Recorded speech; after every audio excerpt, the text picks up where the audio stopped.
नमस्कार, फाइटर समाचार में आपका स्वागत है। पेश आज 18 जून शाम 7 बजे राजस्थान की खास खबरें। राजस्थान लोक सेवा आयोग की ओर से आयोजित वरिष्ठ अध्यापक प्रतियोगी परीक्षा 2022 में खुद की जगह डमी अभ्यर्थी बिठाने का एक और प्रकरण सामने आया है। आयोग प्रशासन ने सिविल लाइन थाने में प्रकरण दर्ज करवाया है।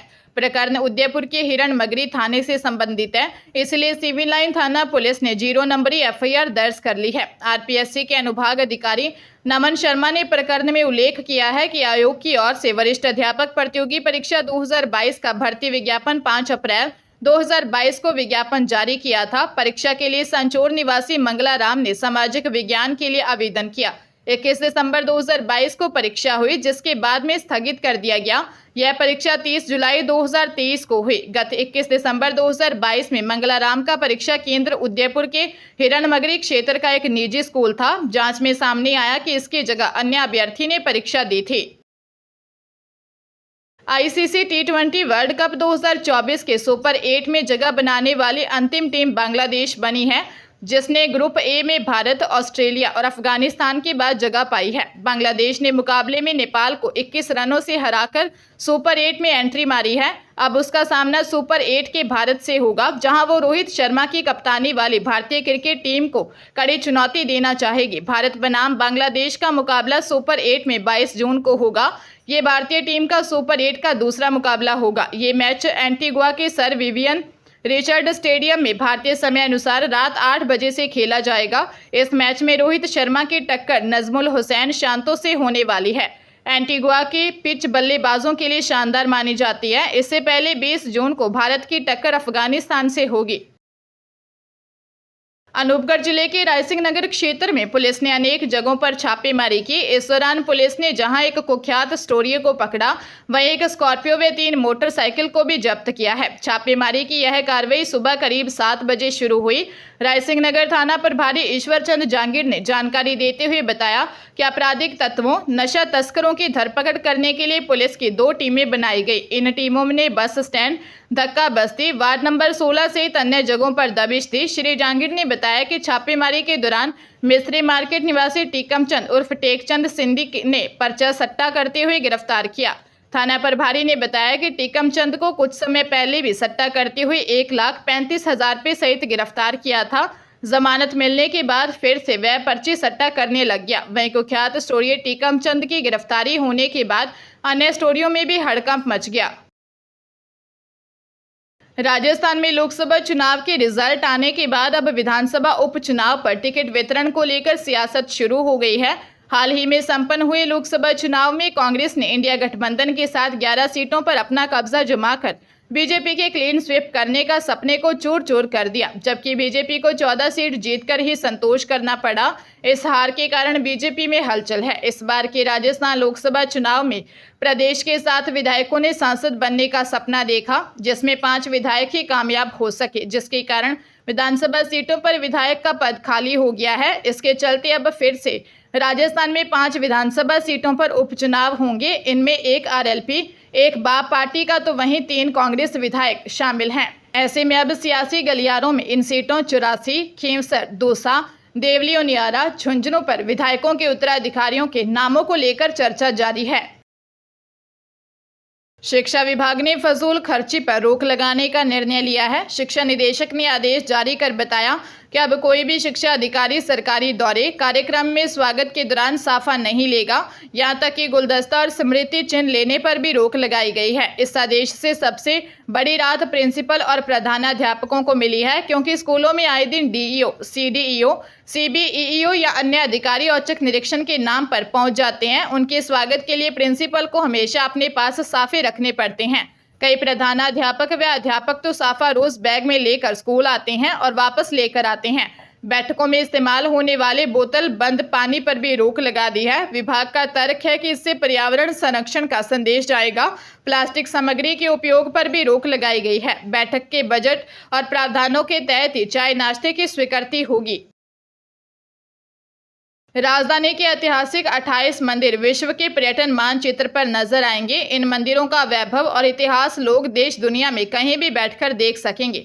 इसे लेकर देवस्थान विभाग ने तैयारी की है। इसके लिए एक प्रस्ताव तैयार कर पर्यटन विभाग को भेजा है। इसके साथ ही इन मंदिरों को पर्यटन विभाग की वेबसाइट पर भी जगह मिलेगी। राजधानी के पुरातत्व एवं ऐतिहासिक दृष्टि से महत्वपूर्ण मंदिरों का वैभव देश दुनिया के लोग भी जान सकेंगे। इन मंदिरों में भक्तों की आवाजाही बढ़ाने के लिए देवस्थान विभाग यह नवाचार कर रहा है। ऐतिहासिक 28 मंदिरों को पर्यटन मानचित्र में शामिल किया जाएगा। इनमें 26 मंदिर राज्य के प्रत्यक्ष प्रभार वाले हैं, जिनकी सेवा, पूजा व देखभाल देवस्थान विभाग ही करता है। वहीं आत्मनिर्भर श्रेणी के 2 मंदिरों को भी इसमें शामिल किया जाएगा। इनमें आमेर स्थित माताजी मावलियान मंदिर और त्रिपोलिया बाजार स्थित मंदिर श्री विनोदी लाल जी शामिल हैं। प्रदेश में राष्ट्रीय प्लस पोलियो अभियान 30 जून को संचालित किया जाएगा। पहले यह अभियान 23 जून को संचालित होने वाला था, लेकिन अब इसे आगे बढ़ा दिया गया है। इसके लिए चिकित्सा एवं स्वास्थ्य मंत्री गजेंद्र सिंह खेमसर एवं अतिरिक्त मुख्य सचिव शुभ्रा सिंह ने प्रदेश में 30 जून को प्लस पोलियो अभियान आयोजित करने के लिए अपनी स्वीकृति दे दी है। मिशन निदेशक NHM डॉक्टर जितेंद्र कुमार सोनी ने बताया कि प्रदेश में तेज गर्मी के मौसम और 23 जून को उच्च चिकित्सा शिक्षा में प्रवेश की PG नेट प्रवेश परीक्षा के होने के कारण यह निर्णय लिया गया है। उन्होंने बताया कि संपूर्ण प्रदेश में 23 जून रविवार को जन्म से 5 वर्ष तक के 1 करोड़ से अधिक बच्चों को प्लस पोलियो प्रतिरक्षण दवा पिलाने की सभी तैयारियां पूरी कर ली गई हैं। पंजाब पुलिस सीमा पार से ड्रोन व अन्य माध्यमों से हो रही नशे व हथियारों की तस्करी को रोकने के लिए नई रणनीति पर काम कर रही है। पंजाब की पाकिस्तान के साथ 553 किलोमीटर लंबी सीमा लगती है। अब सीमा से सटे 5 किलोमीटर एरिया पर फोकस है। यहाँ 40 करोड़ की लागत से काम हो रहा है। इसमें 20 करोड़ की लागत से रणनीतिक पॉइंटों पर कैमरे लगाए जा रहे हैं। 10 करोड़ की मोबिलिटी बढ़ाने और 10 करोड़ से इंफ्रास्ट्रक्चर मजबूत करने के प्रोजेक्ट पर काम शुरू हो गया। पंजाब पुलिस के स्पेशल DGP अर्पित शुक्ला ने बताया कि नशे की चेन को तोड़ने के लिए काम किया जा रहा है। उम्मीद है कि इस बार प्रोजेक्ट में सफलता मिलेगी। पंजाब में भारत पाकिस्तान सीमा पर स्थित 6 जिलों के विभिन्न गांवों में 585 स्थानों पर पुलिस ये कैमरे लगा रही है। ये कैमरे चेहरा पहचानने और वाहनों की नंबर प्लेट पहचान करने में भी सक्षम है। 2000 से अधिक CCTV कैमरे लगाए जा रहे हैं। हरियाणा के फरीदाबाद के सेक्टर 56 स्थित आशियाना फ्लैट्स में एक व्यक्ति ने अपनी पत्नी की हत्या कर दी। हत्या करने से पहले आरोपी पति ने उसे अपने हाथों से मिठाई खिलाई और फिर उसकी हत्या कर दी। घटना को अंजाम देने के बाद आरोपी फरार हो गया। पुलिस आरोपी की तलाश में जुटी है। सेक्टर 56 आशियाना फ्लैट्स के फ्लैट नंबर 560 में मुबारक खान अपनी पत्नी खैरूना के साथ पिछले कई वर्षों से रह रहा था। बताया जा रहा है कि मुबारक खान मूल रूप से यूपी के मथुरा जिले के गांव जंगवाली का निवासी है। दोनों के 4 बच्चे हैं, जिनमें 3 बेटियां, 1 बेटा है। मृतका खैरूना की पड़ोसी महिला सीमा के मुताबिक खैरूना का पति मुबारक खान एक ट्रक ड्राइवर है। वह अक्सर अपनी पत्नी व बच्चों के साथ शराब के नशे में मारपीट करता था। फोरेंसिक और क्राइम ब्रांच की टीमों ने मौके से सबूत जुटाए हैं।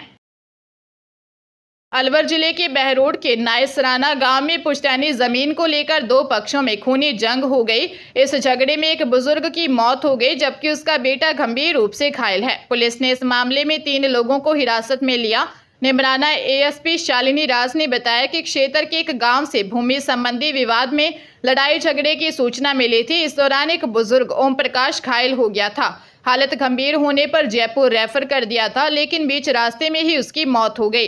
ASP शालिनी राज ने बताया कि मामले में मृतक के बेटे राजपाल ने पुलिस पर ढिलाई बरतने के आरोप लगाए हैं। इस पर मामले में अलग से जांच की जाएगी। जो भी दोषी होगा उसके खिलाफ कार्रवाई की जाएगी।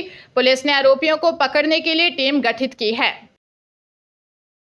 कर्मचारी चयन बोर्ड ने इस साल की शुरुआत में 11 जनवरी से 3 मार्च के बीच में 7 भर्ती के 8 एग्जाम करवाए और इसे उपलब्धि ही कहा जाएगा कि सभी भर्ती परीक्षा पूरी तरह सफल रही और किसी भी तरह की धांधली की शिकायत नहीं आई। वहीं यह बोर्ड आगामी दिनों में 31 भर्ती परीक्षा आयोजित करने जा रहा है। बोर्ड अध्यक्ष मेजर जनरल आलोक राज ने कहा कि आगामी परीक्षाओं में भी यही रवैया रहेगा, जिसमें अभ्यर्थियों और प्रशासन का पूरा सहयोग मिलेगा। उन्होंने कहा कि फिलहाल बोर्ड के सामने सबसे बड़ी समस्या डिलीट होने वाले प्रश्नों की है। पेपर में सीक्रेसी और एक्यूरेसी से चलते पेपर की क्वालिटी कई बार खराब हो जाती है। पेपर को चेक नहीं करने की वजह से कई सारे प्रश्न डिलीट करने पड़ते हैं। इसमें सुधार करने के लिए एक सिस्टम तैयार किया है, जिसके चलते 22 जनवरी से शुरू होने वाली भर्ती परीक्षा में प्रश्नों के डिलीट होने की समस्या कम हो जाएगी और अभ्यर्थी भी इससे खुश होंगे।